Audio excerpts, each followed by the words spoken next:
السلام علیکم ورحمۃ اللہ وبرکاتہ۔ میں زبیر علی امید کرتا ہوں آپ سبھی حضرات خیریت اور عافیت سے ہوں گے۔ پیارے اسلامی بھائیوں، آج کی اس ویڈیو کے اندر ہماری ایک بہن نے کویشچن کیا تھا، کیا شادی کے بعد لڑکی کو چوڑیاں پہننا ضروری ہوتا ہے؟ کیا شادی کے بعد اگر لڑکی چوڑی نہیں پہنتی ہے تو کیا لڑکی کو گناہ ملتا ہے؟ اور اگر لڑکی کی شادی ہو گئی ہے اور وہ چوڑیاں نہیں پہنتی ہے تو کیا یہ اب شگن ہوتا ہے یا پھر اس سے رشتے کے اندر کوئی خلل پیدا ہوتی ہے؟ اور ہم نے تو بہت سی بار یہ سنا ہے کہ بہت سی شادی کے بعد جو ساس ہوتی ہیں، جو عورتیں ہوتی ہیں، مہیلائیں ہوتی ہیں، وہ یہ کہتی ہیں کہ اگر لڑکی چوڑی نہیں پہنتی ہے تو یہ اب شگن ہوتا ہے، شادی کے بعد لڑکی کو چوڑی پہننا بے حد ضروری ہے۔ اس طرح کی باتیں معاشرے کے اندر عام ہیں۔ جب لڑکی کی شادی ہو جاتی ہے تو شادی کے بعد لڑکیوں پر طرح طرح کی پابندیاں لگائی جاتی ہیں کہ تم ایسا نہیں کھا سکتی، کہ تم ایسا کپڑا نہیں پہن سکتی، یا تمہیں چوڑیاں پہننا ضروری ہے، یا پھر تمہیں گھونگھٹ مارنا ضروری ہے۔ تو میں آپ سبھی کا یہ ڈاؤٹ سب سے پہلے کلیئر کر دوں کہ شادی کے بعد لڑکی کو چوڑی پہننا ضروری نہیں ہے۔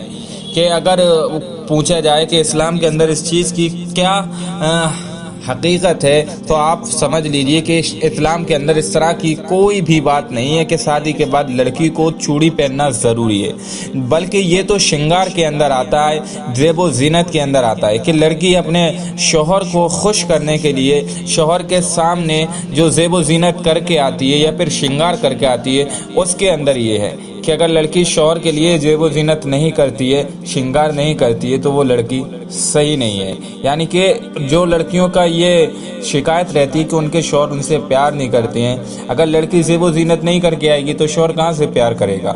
تو ان کے لیے یہ ضروری ہے کہ وہ اپنے شوہر کے سامنے چوڑیاں وغیرہ خوب شنگار کر کے آیا کرے۔ واقعی اسلام کے اندر کوئی بھی تعلق نہیں ہے کہ چوڑی پہننا ضروری ہے یا چوڑی نہ پہننے سے اپشگن ہوتا ہے، ایسا کوئی بھی معاملہ نہیں ہے۔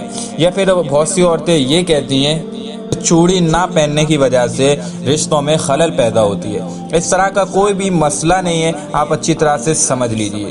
یہ معاشرے کے اندر ایک بہت بڑی غلط بات، غلط فہمی پیدا ہو چکی ہے کہ لڑکی کو شادی کے بعد چوڑی پہننا ضروری ہوتا ہے، بلکہ لڑکی جس طرح سے اپنے گھر پہ رہتی تھی بالکل سب کچھ اس کا یہی ہوتا ہے، بس اس کا صرف شادی کے بعد گھر بدلتا ہے اور وہ ایک گھر سے دوسرے گھر آ جاتی ہے، باقی جیسا وہ اپنے گھر میں رہتی تھی، جیسا کھاتی تھی، جیسا پردہ کرتی تھی، ویسے ہی سب کچھ یہاں پر ہوتا ہے۔ امید کرتا ہوں آپ کے اس مسئلے کا جواب سمجھ آ گیا ہوگا۔ فقط السلام علیکم ورحمۃ اللہ وبرکاتہ۔